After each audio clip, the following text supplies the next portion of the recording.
Hello student, आप लोग का स्वागत है सीएसएन स्टडी में। और आप लोग देख रहे हैं कक्षा 9 के विज्ञान के सेट 3 यानी कि इसके हम लोग मॉडल प्रश्न पत्र जो है इसके उत्तर का देखेंगे।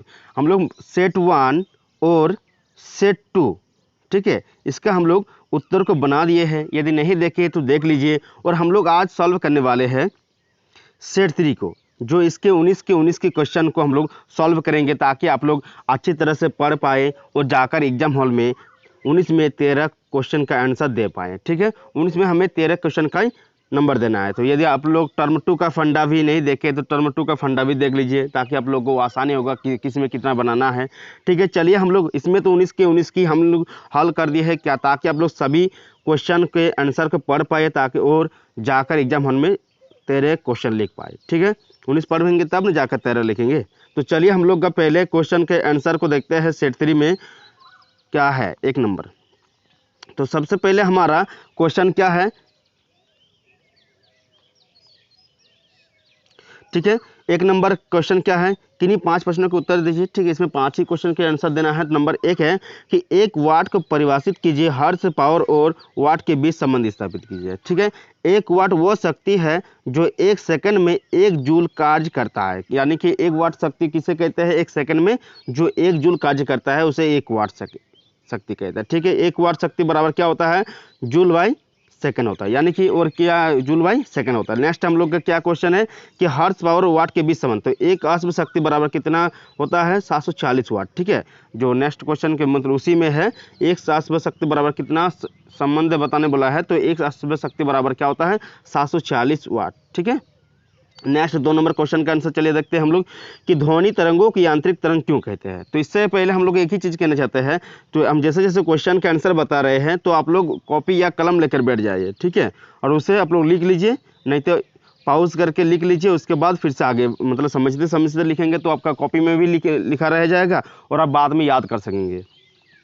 तो चलिए नेक्स्ट हम लोग 2 नंबर क्या है कि ध्वनि तरंगों की यांत्रिक तरंग क्यों कहते हैं। ध्वनि तरंग माध्यम के कणों की गति ऊर्जा स्थित ऊर्जा में तथा स्थित ऊर्जा गति ऊर्जा में परिवर्तित करता है। यानी कि पहले क्या करता है ध्वनि तरंग, एक उनके माध्यम के कण होते हैं, एक बार गति ऊर्जा से स्थित ऊर्जा में और स्थित ऊर्जा से गति ऊर्जा में इस तरह से परिवर्तन करते रहते हैं। इसी कारण ध्वनि तरंगों को क्या कहते हैं, यांत्रिक तरंग कहते हैं। ठीक है, क्या कहते हैं, इसीलिए यांत्रिक तरंग कहते हैं। 2 नंबर का आंसर हो गया। नंबर 3 नंबर चलिए देख लीजिए, एस8 का मोलर द्रव्यमान क्या होता है। तो सल्फर का एक परमाणु का मोलर 32 ग्राम, तो 8 परमाणु है यहाँ पर, तो 8 गुना 32 यानी कि 256 ग्राम। ठीक है, नेक्स्ट क्या है, 1 यूनिट है हाइड्रोजन तथा 1 ग्राम हाइड्रोजन में परमाणु की संख्या कितनी होगी, तो यह होगा 6.022 × 10⁻23 होगा। ठीक है, 6.022 × 10⁻23 होगा।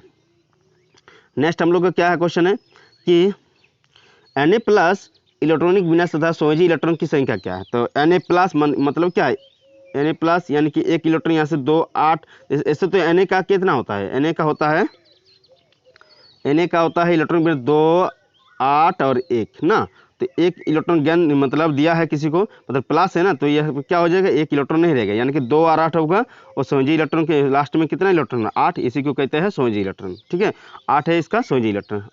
नेक्स्ट 4 नंबर क्वेश्चन क्या है, मलेरिया नामक बीमारी किस मच्छर के काटने से होती है। तो मलेरिया नामक बीमारी किस मच्छर के काटने से होती है, आप लोग तो जानते ही है, मादा एनोफिलीज मच्छर। ठीक है, नेक्स्ट हम लोग को चले जानते हैं 7 नंबर कि 2 असंक्रामक रोगों के नाम लिखिए। ठीक है, 2 असंक्रामक रोगों के नाम लिखिए। तो एक होगा खून की कमी, मधुमेह और गठिया। हम 3 को लिख दिए ताकि आप 3 को पढ़ के जाएंगे तो वहाँ पर 2 को लिख पाएंगे। ठीक है, क्या क्या, खून की कमी, मधुमेह और गठिया। ठीक है, नेक्स्ट क्वेश्चन हम लोग चले 8 नंबर से।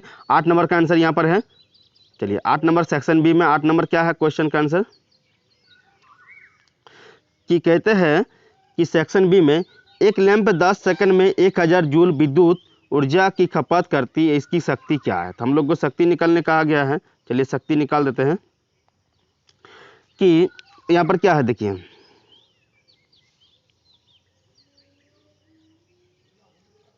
यहाँ पर है ऊर्जा कितना दिया है हम लोग का 1000 जूल और समय कितना है 10 सेकंड। तो हम लोग जानते हैं कि शक्ति बराबर पावर बराबर क्या होता है, यानी कि कार्य, ये ऊर्जा बट्टा टी, यानी कि यहाँ पर कार्य भी लिख सकते हैं, कार्य कितना है, कार्य कितना कर रहा है 1000 बट्टा यानी कि कार्य बटा क्या होता है, समय होता है। तो कार्य यानी कि कितना है, 1000 है बटे 10, मतलब इसको काटेंगे 10 के 10 काटेंगे कितना हो जाएगा 100 वाट, यानी कि शक्ति का इसका मान निकल गया 100 वाट होगा। नेक्स्ट क्या है, क्वेश्चन क्या है देख ली, तरंगदैर्घ्य को परिभाषित कीजिए, इसे कैसे निरूपित किया जाता है तथा इसका SI मात्रक लिखिए। ठीक है, क्या है, तो तरंगदैर्घ्य को पहले परिभाषित करते हैं। तो तरंगदैर्घ्य दो क्रमागत संपीड़नों अथवा विरलोनों के बीच की दूरी तरंगदैर्घ्य कहलाती है। यानी कि दो क्रमागत संपीड़न तथा अथवा विरलोनों के बीच की दूरी को क्या कहते हैं, विरलोनों के बीच की दूरी को तरंगदैर्घ्य कहते हैं। तरंगदैर्घ्य को सामान्यतः लैम्ब्डा द्वारा निरूपित किया जाता है। इसका SI मात्रक क्या होता है, मीटर होता है। यही कहा गया था इसका, इससे किसको किससे निरूपित किया जाता है, इसका SI मात्रक क्या होता है। तो इसका इससे लैम्ब्डा द्वारा हम लोग प्रदर्शित करते हैं या निरूपित करते हैं। इसका SI मात्रक क्या होता है, मीटर होता है। ठीक है, नेक्स्ट चल जानते हैं हम लोग। 10 नंबर क्वेश्चन क्या है कि 8 ग्राम ऑक्सीजन में अणुओं की संख्या ज्ञात कीजिए। तो 8 ग्राम ऑक्सीजन में अणुओं की संख्या ज्ञात करने बोला है, तो हम लोग ज्ञात कर लेते हैं। चलिए कि ऑक्सीजन का द्रव्यमान कितना है, 8 ग्राम दिया है, कितना ग्राम दिया है, 8 ग्राम दिया है। तो अणुओं की संख्या निकलने कहा गया है। तो ऑक्सीजन का हम लोग जानते हैं O2 होता है, इसका मोलर द्रव्यमान कितना हो जाएगा 32 ग्राम हो जाएगा। हम लोग जानते हैं अवोगाड्रो संख्या कितना होता है 6.02 × 10⁻23 होता है। चलिए नेक्स्ट हम लोग समझते हैं कि हम लोग को n मतलब अणुओं की संख्या, n मतलब अणुओं की संख्या। ठीक है, ये अणु n मतलब क्या है, अणुओं की संख्या है, और m मतलब द्रव्यमान। ठीक है, दिया गया द्रव्यमान बटे मोलर द्रव्यमान है। m मतलब दिया गया द्रव्यमान बटे मोलर द्रव्यमान इंटू अवोगाड्रो संख्या। तो 8 बटे कितना है, 8 दिया है हम लोग, 8 दिया है, 8 दिया ना, 8 बटे 32 गुनी 6.02 × 10⁻23 को सॉल्व करेंगे तो कितना हो जाएगा 1.505 × 10⁻23 अणुओं की संख्या। ठीक है, हम लोग अणुओं की संख्या निकालने कहा गया था ना। तो यह क्या हो जाएगा 1 इसको सॉल्व करेंगे तो 4 को काट दिए, इसके बाद इसको काट कर कितना आ रहा है 1.5055 × 10⁻23 सॉल्व करने पर आएंगे। ठीक है, नेक्स्ट चलिए हम लोग देखते हैं 11 नंबर क्वेश्चन क्या है, निम्नलिखित के द्रव्यमान ज्ञात करें। यानी कि निम्नलिखित के द्रव्यमान ज्ञात करने बोला है। तो 5 मोल n परमाणु। ठीक है, मतलब नाइट्रोजन परमाणुओं के 5 मोल। तो मोलों की संख्या कितना है n, यानी कि 5 है। n का मोलर द्रव्यमान कितना होता है, नाइट्रोजन का 14 ग्राम होता है। n का द्रव्यमान कितना होता है ऐसे, तो n का द्रव्यमान निकलेंगे ना, हम लोग द्रव्यमान निकलने का आ गया। तो मोलर द्रव्यमान 14 ग्राम, तो n का द्रव्यमान क्या हो जाए, मोलर द्रव्यमान गुना मोलों की संख्या। याद रखिएगा, जो किसी भी मतलब मोल दिया रहेगा उसका द्रव्यमान निकालेंगे तो क्या दिया गया द्रव्यमान होता है उस, वो तो अलग हो गया अणुओं की संख्या मोल संख्या निकालने के लिए। अब हो गया ये क्या, द्रव्यमान निकालने के। ठीक है, मतलब जिस चीज़ के जो तत्व दिया रहेगा उसका द्रव्यमान बराबर क्या होता है, मोलर द्रव्यमान इंटू मोलों की संख्या। यानी कि जो निकालने का आगे इधर लिखेंगे n का द्रव्यमान, तो यानी कि m बराबर क्या होता है m गुने n, यानी कि क्या होगा m गुने n, यानी कि 14 गुना 5 यानी 70 ग्राम। नाइट्रोजन का द्रव्यमान कितना, 5 मोल में कितना ग्राम रहेगा, नाइट्रोजन 70 ग्राम रहेगा। ठीक, नेक्स्ट क्या क्वेश्चन है, नेक्स्ट क्वेश्चन हमारा है कि क्वेश्चन नंबर 11 का बी। ठीक है, वो 11 का ए था, ये बी है। 3.0 × 10⁻23 नाइट्रोजन परमाणु। ठीक है, में द्रव्यमान कितना होगा। तो हम लोग जानते हैं दिए गए कोनों की संख्या कितना है, इतना है 3.0 × 11 × 10⁻23 है। तो मोलों की संख्या बराबर क्या होता है, दिए गए कोनों की संख्या बटे एवोगाड्रो संख्या होता है। तो इसका हम लोग निकाल लिए n/n0 निकाल लिए। तो 3.0 × 10⁻23 और 6.02 × 10⁻23 है बटे में उसके द्रव्यमान हम लोग जानते हैं, जो निकालने का आ गया किसका, नाइट्रोजन परमाणु का ना। तो द्रव्यमान बराबर क्या हो जाएगा, मोलर द्रव्यमान बटे मोलों की संख्या। तो मोलर द्रव्यमान कितना है हम लोग का, तो मोलर द्रव्यमान है 14 ग्राम। नाइट्रोजन का कितना 14 ग्राम होता है, हम लोग निकाले अभी। और ये मोलों की संख्या कितना है, ये है 3.0 11 × 10⁻23 6.0 10⁻23। जिसको सॉल्व करेंगे तो कितना आ जाएगा हमारा 7 ग्राम आ रहा है। ठीक है, आप लोग सॉल्व कर लीजिएगा, ये 7 ग्राम हम सॉल्व किए हैं, 7 ग्राम आ रहा है। नेक्स्ट क्वेश्चन चलिए जानते हैं 12 नंबर। तो 12 नंबर क्या है, किसी तत्व के परमाणु में 11 प्रोटॉन तथा 12 न्यूट्रॉन है, उस परमाणु का परमाणु संख्या द्रव्यमान संख्या संयुक्ता क्या है। ठीक है, तो परमाणु संख्या हम लोग निकाल लेते हैं। परमाणु संख्या की प्रोटॉन की संख्या इलेक्ट्रॉन के बराबर संख्या होता है, प्रोटॉन की संख्या बराबर इलेक्ट्रॉन की संख्या होता है, यानी कि प्रोटॉन संख्या दिया है यानी कि वो परमाणु संख्या भी होगा, यानी कि क्या होगा 11 होगा परमाणु संख्या। ठीक है, ये तो यह 11 परमाणु संख्या किसका होता है, सोडियम का होता है। ठीक है, परमाणु द्रव्यमान तथा परमाणु द्रव्यमान निकालने के लिए क्या होता है, प्रोटॉन की संख्या प्लस न्यूट्रॉन की संख्या होता है परमाणु द्रव्यमान का निकालने का सूत्र, यानी कि 11 प्रोटॉन है, 12 क्या है हमारा, क्या है न्यूट्रॉन है, तो 11 12 कितना हो गया 23 हो गया। तो एक सोडियम का देखिए संयुक्ता लिखने भूल गया, तो संयुक्ता कितना होता है, आप लोग कमेंट बॉक्स में जरूर बताइए सोडियम का संयुक्ता कितना होता है, हम जान रहे हैं लेकिन नहीं बताएंगे। ठीक है, आप लोग जरूर कमेंट बॉक्स में कमेंट करके बताएं। नेक्स्ट है हम लोग 13 नंबर क्वेश्चन क्या है, ओजोन परत क्या है, इसके परत में छिद्र होने के क्या क्या कारण है। तो ये इसका आंसर होगा हमारा क्या, ओजोन परत का पहले ओजोन परत क्या है, ऑक्सीजन मूल रूप में एक द्विपरमाणु अणु के रूप में पाया जाता है।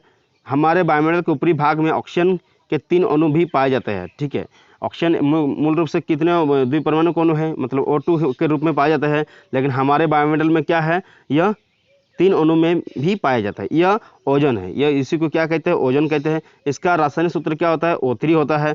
ओजोन जहरीला होता है। ठीक है, यह जहरीला होता है, यह हमारे लिए लाभदायक है। ठीक है, क्या है, हमारे लिए लाभदायक है। ओजोन सूर्य से आने वाली हानिकारक विकिरणों को क्या करता है, सोखता है। ठीक है, क्या करता है, सोखता है। यही था ओजोन परत के बारे में, ओजोन परत क्या है। उसको नेक्स्ट चलिए जानते हैं हम लोग, वायुमंडल में परिवर्तन, मतलब इसका क्वेश्चन का क्या है और क्या, इसके परत छिद्र होने के क्या क्या कारण है। तो इसका नेक्स्ट हम लोग क्वेश्चन का आंसर लिखे हैं कि वायुमंडल प्रदूषण के अधिक होने के कारण ओजोन परत में छिद्र हो रहा है। ठीक है, अत्यधिक CFCS गैस के बढ़ने से वायुयान से निकलने वाले नाइट्रोजन ऑक्साइड के कारण फैक्ट्री और तीसरा नंबर क्या है, फैक्ट्री और विभिन्न प्रकार के उद्योगों से निकलने वाले धुओं के कारण। ठीक है, उसके बाद 4 नंबर है वायुमंडल में तापमान में परिवर्तन के कारण। ठीक है, इस कारण क्या हो रहा है, ओजोन परत की क्षय हो रहा है, यानी कि छिद्र हो रहा है। ये छिद्र कहाँ पाया गया है, अंटार्कटिका में पाया गया है। ठीक है, इसका आप लोग और बढ़ा कर लिख सकते हैं, लेकिन हमारा कितना 13 नंबर का में क्या है, यह लघु प्रश्न उत्तरीय है, इसलिए हम इसका आंसर इतना ही देंगे। ठीक है, क्वेश्चन नंबर 14 नंबर देखिए, क्वेश्चन नंबर 14 का क्या है कि अच्छे स्वास्थ्य की आवश्यकता बताइए। तो अच्छे स्वास्थ्य की आवश्यकता स्थितियां बताएं। तो इसका हो जाएगा आपका, तो अच्छे स्वास्थ्य के लिए क्या क्या चाहिए बताइए। तो आप लोग अच्छे स्वास्थ्य की आवश्यकता स्थितियां निम्न है। ठीक है, वह रोगमुक्त हो, वह हर प्रकार की चिंता से मुक्त हो। ठीक है, तीसरा नंबर क्या होगा, वो सामाजिक तथा मानसिक परेशानियों से मुक्त हो। ठीक है, ये 3 है कि किसी को मतलब अच्छा स्वास्थ्य की आवश्यकता होती है। ये एक तो वो रोगमुक्त रहे, दूसरा वो किसी चीज़ का उसे कोई चीज़ किसी चीज़ का चिंता ना हो, दूसरा क्या है, सामाजिक तथा मानसिक परेशानियाँ ना हो। नेक्स्ट क्या है, सेक्शन सी। हम लोग सेक्शन सी या 5 नंबर एक क्वेश्चन का 5 नंबर दिया जाता है, आपको सॉल्व करना है 3 को। ठीक है, लेकिन हम आपको चारों मतलब 15 से 19 तक सॉल्व कर दिए हैं, ताकि आप क्या कर पाएँ, आप जाकर परीक्षा हॉल में 3 एकदम सॉल्व कर देंगे। चलिए नेक्स्ट क्वेश्चन का आंसर चलिए जानते हैं। जब किसी वस्तु पर लगने वाला बल उसके विस्थापन की दिशा में हो तो किए गए कार्य का व्यंजक लिखिए। तो कार्य बराबर क्या होता है, हम लोग जानते हैं बल गुना विस्थापन, यानी कि W बराबर क्या होता है, F गुना S। ठीक है, ये व्यंजक हो गया। नेक्स्ट क्वेश्चन क्या है इसका, एक 15 का बी में, कि 15 का बी में दिया है 1500 किलोग्राम द्रव्यमान की एक कार 30 किलोमीटर घंटे के वेग से चल रही है, किया गया कार्य ज्ञात कीजिए। यानी कि वेग किस, देखिए पहले तो 30 किलोमीटर घंटे से चल रहा है, उसके बाद थोड़े देर बाद 60 किलोमीटर घंटा तक बढ़ाने में किया गया कार्य, मतलब पहले तो 30 किलोमीटर घंटे में कितना कार्य कर रहा है वो निकालना पड़ेगा, और 60 किलोमीटर जब बढ़ रहा है तब इसका हम लोग कार्य निकालेंगे। 2 बार कार्य निकलने के बाद दोनों को माइनस कर देंगे। ठीक है, 60 किलोमीटर घंटा के जो कार्य निकलेंगे उससे 30 किलोमीटर घंटा को माइनस कर देंगे, तब निकल जाएगा हमारा। तो चलिए हम लोग को सॉल्व करते हैं मैथ को, कि उत्तर है कि कार का द्रव्यमान 1500 kg है, प्रारंभिक वेग क्या हो गया 30 किलोमीटर आवर में दिया है, इसको हम लोग मीटर पर सेकंड में बदले 30 गुने 60 गुना 60। ठीक है, तो यह क्या हो गया 8.33 मीटर पर सेकंड। ठीक है, तो 8.33 मीटर पर सेकंड हो गया। अंतिम वेग निकालेंगे हम लोग, अंतिम वेग का ये किलोमीटर आवर में इसमें यह भी दिया है कि 60 गुने 1000 बटे 60 किलोमीटर को 1000 से भाग देंगे मीटर में बदल जाएगा, और घंटे को 60 गुनी 60 से भागा देने से क्या हो जाएगा, मीटर सेकंड में बदल जाएगा। तो इसका आंसर आ रहा है 16.67 मीटर पर सेकंड। ठीक है, नेक्स्ट चलिए इसका हम लोग पहले का प्रारंभिक गति ऊर्जा निकालते हैं। 1/2 mu²। ठीक है, mu² लिखेंगे, mu²। तो 1/2 1500 गुना 8.332 स्क्वायर, यानी कि इसका कितना 52041.68 जूल, यानी कि 52,041.68 जूल होगा। ठीक है, इसका आएगा। अंतिम गति ऊर्जा का निकालते हैं, हाफ mv², मतलब गति ऊर्जा को u से दर्शाते हैं और अंतिम को क्या है v से दर्शाते हैं। तो इसका निकाल लेंगे, क्या होगा गति ऊर्जा। तो इसको सॉल्व किए हैं 1/2 1500, देखिए m मतलब द्रव्यमान कितना 1500 है, 16.67 है इसका ना अंतिम वेग। तो इसका आ जाएगा 20,08,416। ठीक है, 20,000 कितना हो रहा है, इकाई, दहाई, सैकड़ा, हज़ार, 10,000, लाख, 2,08,416.68 जूल। ठीक है, यानी कि 20,08,416.68 जूल हो रहा है। यानी कि कार्य बराबर क्या हो जाएगा, अंतिम गति ऊर्जा माइनस प्रारंभिक गति ऊर्जा, यानी कि क्या हो जाएगा इसका, यानी कि जो कार्य निकालेंगे तो अंतिम गति ऊर्जा कितना था।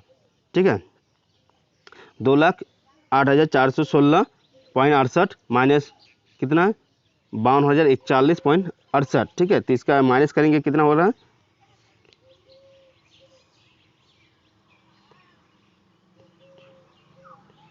तो 52,000 नहीं 1,56,375। ठीक है, 1,56,375 इसका हो रहा है क्या, जूल हो रहा है, 1,5,6,3,7,5 जूल। ठीक है, इसका आंसर होगा। ठीक है, नेक्स्ट हम लोग चले जानते हैं। तो उसको माइनस किए हैं तब आया है उतना आंसर। 16 नंबर चलिए जानते हैं। तो 16 नंबर कि अनुप्रस्थ तथा अनुदैर्ध्य तरंग में अंतर बताए। तो अनुप्रस्थ हम लोग पहले देखेंगे, इसका 16 का एक है कि अनुप्रस्थ तरंग किसे कहते हैं। अनुप्रस्थ तरंग में माध्यम के कण माध्यमान स्थिति के गिर्द गति की दिशा के लंबवत कंपन करते हैं, जैसे जल की सतह पर तरंग, सितार के तार की तरंग। ठीक है, यानी कि अनुप्रस्थ तरंग के क्या है, माध्यम के कण माध्यम स्थिति के गिर्द गति की दिशा लंबवत कंपन करता है, जैसे हो गया उदाहरण में जल की सतह पर तरंग, सितार के तार। ठीक है, और अनुदैर्ध्य तरंग किसे कहते हैं, इसका पहले देखेंगे हम लोग। तो अनुदैर्ध्य तरंग है, अनुदैर्ध्य तरंग में कण माध्यमान स्थिति के गिर्द गति की दिशा में कंपन करते हैं, उदाहरण हो गया ध्वनि की तरंग। ठीक है, अनुप्रस्थ तरंग हो गया, एक तरफ लिखे अनुप्रस्थ तरंग, एक तरफ अनुदैर्ध्य तरंग। तो अनुप्रस्थ तरंग में देखते हैं हम लोग, यह क्रमशः श्रृंग और गर्त उत्पन्न करते बढ़ती है। ठीक है, पहले श्रृंग उत्पन्न करेंगे, उसके बाद गर्त उत्पन्न करेंगे, इस तरह बढ़ेंगे। यह क्रमशः संपीड़न और विलयन उत्पन्न करते बढ़ते हैं। ठीक है, पहले संपीड़न और विलयन उत्पन्न करके यह आगे बढ़ते हैं, ये तरंगे। चलिए नेक्स्ट क्या है, सी नंबर। यह ठोस या द्रव की सतह से गमन करता है, गैस में यह तरंग नहीं उत्पन्न होता है। ठीक है, यह मतलब जो अनुप्रस्थ तरंग है ठोस द्रव में गमन कर पाएगा, लेकिन जो अनुदैर्ध्य तरंग होता है यह ठोस, द्रव तथा गैस तीनों की सतह में गमन कर सकता है। ठीक है, नेक्स्ट चलिए जानते हैं।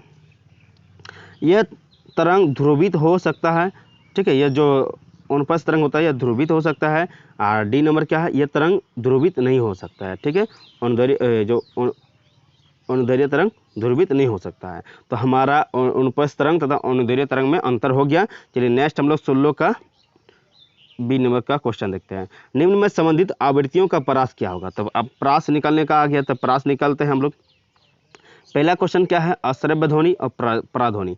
अश्रव्य ध्वनि की परास होती है 20 हर्ज से कम आवृत्ति की ध्वनियों को अश्रव्य ध्वनि कहते हैं। ठीक है, 20 हर्ज की से कम आवृत्ति की ध्वनियों को क्या कहते हैं, अश्रव्य ध्वनि कहते हैं, जिन्हें सामान्य व्यक्ति सुन नहीं सकता, यानी कि यह हम लोग सुन नहीं सकते हैं। नेक्स्ट क्या है कि पराध्वनि, यानी कि 20,000 हर्ज। ठीक है, यानी कि 20,000 हर्ज से अधिक की ध्वनियों को पराध्वनि कहते हैं, प्राश्रव्य ध्वनि कहते हैं या प्राश्रव्य ध्वनि कहते हैं। इनको भी हम सुन नहीं सकते। देखिए 20 हर्ज से कम भी हो जाएगा तो पर भी हम लोग सुन नहीं पाएंगे। ठीक है, और इसके बाद 20,000 हर्ज से ज़्यादा हो जाएगा तो पर भी नहीं सुन सकते हैं। इसको कौन सुन सकता है, डॉल्फिन, चमगादड़, पोरपाइस पराध्वनि उत्पन्न करते हैं। ठीक है, ये सब उत्पन्न करते हैं कौन कौन, डॉल्फिन, चमगादड़, पोरपाइस, यह 20,000 हर्ज से ज़्यादा जोर से मतलब पराध्वनि उत्पन्न करते हैं, इनको भी हम सुन नहीं सकते हैं। वो तो हो गया। तो यह हमारा था क्या,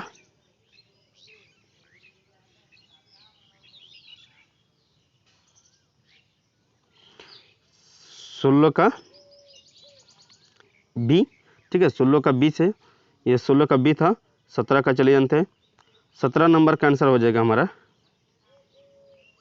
17 का आंसर होगा आपका कि रदरफोर्ड का परमाणु का नाभिक मॉडल क्या था। तो रदरफोर्ड का परमाणु नाभिक मॉडल क्या था, तो परमाणु, ये रदरफोर्ड का परमाणु मॉडल देख लेते हैं पहले।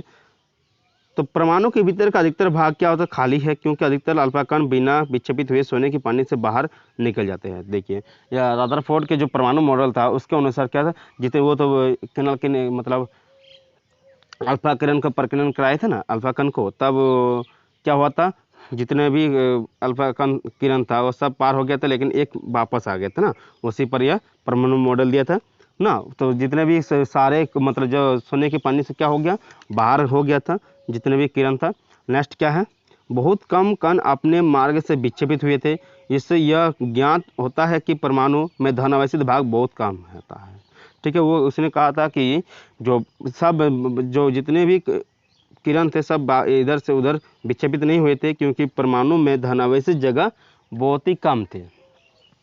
ठीक है, नेक्स्ट क्या है, ये धनावेशित भाग परमाणु का नाभिक होता है, जिससे होकर विक्षेपित, उसके बाद जो वो बताया कि एक जो अल्फा कण था वो वापस आ गया था, उसके बाद उसने बताया था कि यह परमाणु का नाभिक है। ठीक है, नेक्स्ट क्या है, इलेक्ट्रॉन नाभिक के चारों ओर चक्कर लगाता है। यही बताया था कि रदरफोर्ड ने कि नाभिक के चारों ओर इलेक्ट्रॉन क्या करता है, चक्कर लगाते हैं। उसके बाद देखिए क्या क्वेश्चन है 17 का बी में कि रदरफोर्ड के परमाणु मॉडल में क्या कमियां थी, नील्स बोर ने उन कमियों को दूर करने के लिए परमाणु का क्या नया मॉडल दिया। तो हम लोग जानेंगे नील्स बोर ने जो रदरफोर्ड के परमाणु मॉडल थे उसको दूर करने के लिए क्या मॉडल अपनाया था। नील्स बोर ने रदरफोर्ड की त्रुटियों को दूर करने के लिए परमाणु की संरचना के बारे में कुछ नियम दिए, जिन्हें बोर का परमाणु मॉडल कहा जाता है। ठीक है, यह नियम इस प्रकार है, क्या इलेक्ट्रॉन केवल कुछ निश्चित कक्षाओं में ही चक्कर लगाते हैं, जिन्हें इलेक्ट्रॉन की विविक्त कक्षा या ऊर्जा स्तर या कक्षा कहते हैं। ठीक है, क्या कह रहा है कि जो इलेक्ट्रॉन होता है किसी निश्चित कक्षा में ही क्या करता है, भ्रमण करता है, क्योंकि एक लगातार चक्कर सारी जगह पर चक्कर काटेंगे तो क्या हो जाएगा, उसका मतलब ऊर्जा खपत होगा। तो ऐसा नहीं होता है, इसीलिए इसने क्या बोला कि एक निश्चित कक्षा में ही क्या होता है, इलेक्ट्रॉन चक्कर लगाते हैं, और क्या होता है, यह ऊर्जा स्तर भी कहते हैं इसको, या कक्षा भी कहते हैं, या विविक्त कक्षा भी कहते हैं। ठीक है, नेक्स्ट इसने क्या कहा था कि जब इलेक्ट्रॉन उन कक्षा में घूमते हैं तो ऊर्जा का उत्सर्जन नहीं होता है। ठीक है, वो जब इन कक्षा में इलेक्ट्रॉन घूमते हैं तो ऊर्जा का उत्सर्जन नहीं होता है। नेक्स्ट चलिए हम लोग जानते हैं 18 नंबर कि संक्रामक रोगों को फैलने से रोकने के लिए विद्यालय में कौन कौन सी सावधानियां आवश्यक है। तो आप लोग जानते हैं विद्यालय के आप लोग है, तो आप लोग बताइए क्या क्या सावधानियां आप लोग आवश्यक करेंगे, मतलब सावधानियां अपनाएंगे। नंबर 1 है भीड़ भाड़ कम करेंगे। नंबर 2 है स्वच्छ पानी का पीने का पानी उपलब्ध कराकर। नंबर 3 है ग्राउंड व कक्षा के कमरों को स्वच्छ रखकर। नंबर 4 है खांसते व छींकते समय रुमाल का उपयोग करके या मास्क का उपयोग करके। ठीक है, नंबर 5 है स्कूल के आसपास पानी इकट्ठा नहीं होने चाहिए। ठीक है, नंबर 6 है वैक्सीन का लगाकर। ठीक है, नंबर 7 है टॉयलेट को साफ कर रख कर। नंबर 8 है खुले फल व भोजन का उपयोग नहीं करना चाहिए। इस तरह से हम लोग जो स्कूल में किया दिया जाता है, फल भी जाता है कभी कभी, तो उसके बाद केला दिया जाता है, अंगूर दिया जाता है, तो मतलब फल दिया जाता है, वो खुला नहीं होना चाहिए ताकि उसमें जो कीड़े वगैरह ना पड़े, जिससे वो मक्खी वगैरह, जिससे हम लोग संक्रमण हो जाए। ठीक है, किसी रोग से।